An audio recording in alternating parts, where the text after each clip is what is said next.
The apartment was steeped in a silence, so profound it felt like a physical presence pressing down on Alara. She sat at the kitchen island, tracing the rim of her cold tea mug, the condensation a tiny river on the ceramic. Outside, the city hummed its indifferent lullaby, a stark contrast to the tumultuous quiet within her. 5 years. 5 years of tiptoeing around fragile emotions, of carefully chosen words that still seemed to land wrong, of a love that had slowly, insidiously, transformed into a constant, exhausting negotiation rather than a sanctuary. Her deepest, most unspoken wish was simple: to feel light again, to breathe without the invisible weight pressing down on her chest, a weight that had become as familiar as her own heartbeat. She remembered a time when laughter came easily, bubbling up from a wellspring of genuine joy. A time when her opinions weren't met with a dismissive sigh, a subtle eye roll, or a clever redirection of the conversation that invariably made her feel foolish, naive, or simply wrong for speaking her mind. Now, her voice often caught in her throat, her thoughts feeling like fragile butterflies, easily crushed by the slightest hint of disapproval. The uncertainty of leaving, of stepping into a world without the familiar, albeit suffocating, presence of Liam was a monstrous shadow. It loomed larger, more terrifying than the known discomfort of her current life. At least here, she knew what to expect. The quiet criticisms, the subtle undermining, the slow erosion of her self-worth. The unknown, however, was an abyss. She glanced at the framed photo on the mantelpiece, a younger, vibrant version of herself, arm in arm with Liam, both smiling with an almost blinding optimism. It was a ghost of a memory, a cruel reminder of what once was, or more accurately, what she times thought times once was. The woman in the photo felt like a stranger, a distant echo of a self she barely recognized. A new project at work, a high-stakes campaign for a burgeoning tech startup, introduced Alara to Maya. Maya was a whirlwind of vibrant energy, a graphic designer with an infectious laugh that could cut through the most rigid corporate silence, and an unapologetic zest for life that Alara found both intimidating and strangely alluring. Maya, observing Alara's quiet demeanor, her hesitant contributions in brainstorming sessions, and the way her eyes often seemed to hold a flicker of unspoken sadness, gently, persistently, pushed her. "You have such brilliant ideas, Alara," Maya would say, leaning in conspiratorially during coffee breaks. "Why do you hold back? Your insights are gold." One particularly draining Tuesday evening, after a marathon meeting where Liam's earlier dismissive comments about her work had replayed in her mind, making her even more reticent, Alara found herself confiding in Maya over lukewarm lattes. It started innocuously enough, with small complaints about the project's demanding schedule, then subtly shifted to the feeling of being perpetually unheard, of her dreams slowly fading into the background of someone else's life. Maya listened, truly listened, her gaze steady and empathetic, without judgment or interruption. She shared stories of her own past struggles, of learning to prioritize her well-being, of the difficult choices she'd made to reclaim her own narrative. "You deserve to be happy, Alara," Maya said, her voice soft but firm. "Truly happy. Not just content, not just surviving. You deserve a life that makes your soul sing, not one that silences it."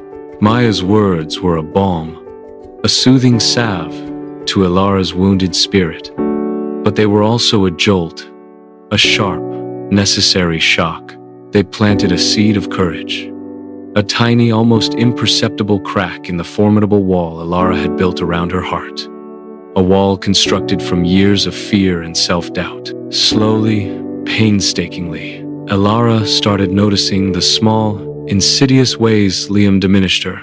The subtle criticisms disguised as constructive feedback, the way he always managed to turn her achievements into something about him, his needs, his sacrifices.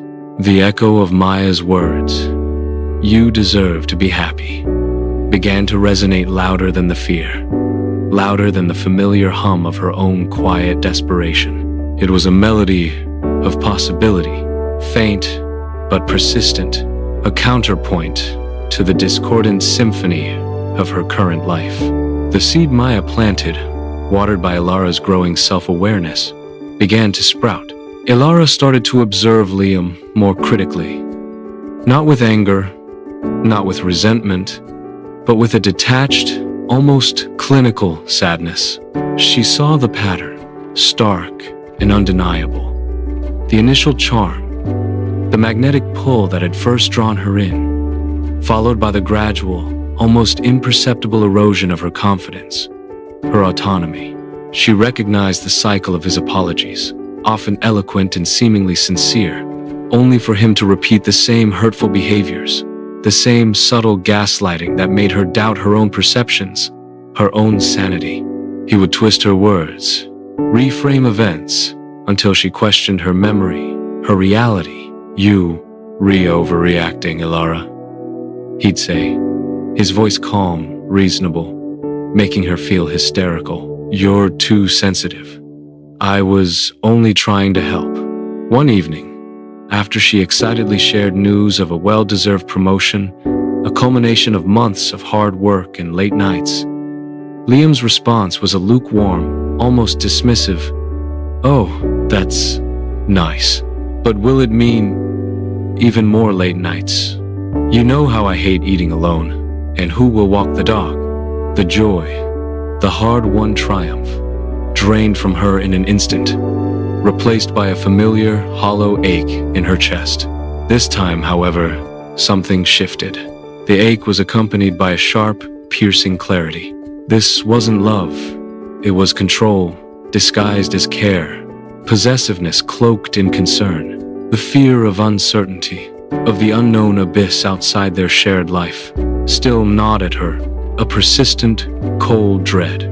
But it was now overshadowed by a fiercer, more primal fear, the fear of losing herself entirely, of becoming an empty vessel, a mere reflection of Liam's desires and expectations. She spent sleepless nights, the quiet apartment amplifying the cacophony of her thoughts. She replayed conversations, analyzed every interaction, every subtle slight, every manipulative word. The thought of leaving, once a terrifying, unthinkable abyss, now felt like a desperate, necessary leap. The decision solidified during a quiet moment, watching the sunrise alone from their balcony, the sky bleeding from bruised purple to soft rose. She realized that the greatest uncertainty wasn't in leaving, but in staying and slowly, irrevocably, fading away until there was nothing left of the vibrant woman she once was. It was a terrifying, exhilarating realization. She had to break free, not just for happiness, but for survival, for the very essence of who she was. The confrontation with Liam was difficult, as expected.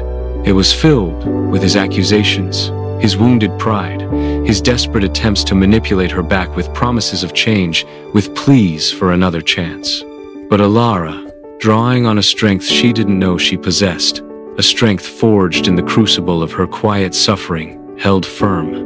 Her hands trembled as she packed a small bag, but her resolve was unwavering. She walked out of the apartment, leaving behind 5 years of her life, and a part of herself she was determined to reclaim. The first few months were a whirlwind of emotions, a dizzying kaleidoscope of fear, loneliness, and an exhilarating, almost intoxicating sense of freedom. Ilara moved into a small, sun-drenched apartment on the outskirts of the city. She painted the walls a vibrant, hopeful blue, a stark contrast to the muted grays and beiges of her previous home. She filled the space with plants, their verdant leaves a testament to new life, and rediscovered old hobbies, painting vibrant landscapes, hiking winding trails, losing herself in books for pure pleasure, not just for escape.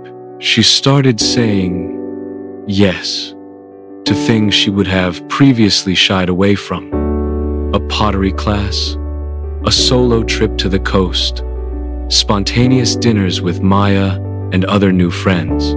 She learned to cook for one, to savor the quiet rhythm of her own company, to trust her own judgment, her own instincts, which had been so thoroughly suppressed for so long. The twist wasn't a sudden, dramatic event, a revelation from an external source. Instead, it was a gradual, profound realization that unfolded within her, like a slow blooming flower over time. As she healed, as the emotional bruises faded, she started to reflect on times she had stayed so long, why she had allowed herself to be diminished. It wasn't just the fear of uncertainty, she realized. It was a deep-seated belief, instilled in her from a young age, perhaps by well-meaning but misguided cultural narratives, that love meant sacrifice, that a good partner always put the other first, even at their own expense. She had believed that true love required enduring hardship, that her worth was tied to her ability to keep a relationship together, no matter the cost to herself. She realized Liam's behavior, while undeniably toxic and damaging, had preyed on this very vulnerability within her, this subconscious programming. This reflection wasn't about blaming him, or even forgiving him in the traditional sense. It was about understanding her own patterns, her own subconscious beliefs that had made her susceptible, that had kept her bound. This understanding was the true liberation. It wasn't just breaking free from Liam. It was breaking free from the internal narrative, the silent, insidious voice that had told her she wasn't enough, that she deserved less, that she had to earn love through sacrifice. One sunny afternoon, sitting on her balcony, painting a vibrant landscape of rolling hills and a cerulean sky, she felt a profound sense of peace settle over her. She wasn't just over Liam. She was times beyond times him. She was a new Alara, stronger, wiser, and deeply connected to her authentic self. A self she had almost lost.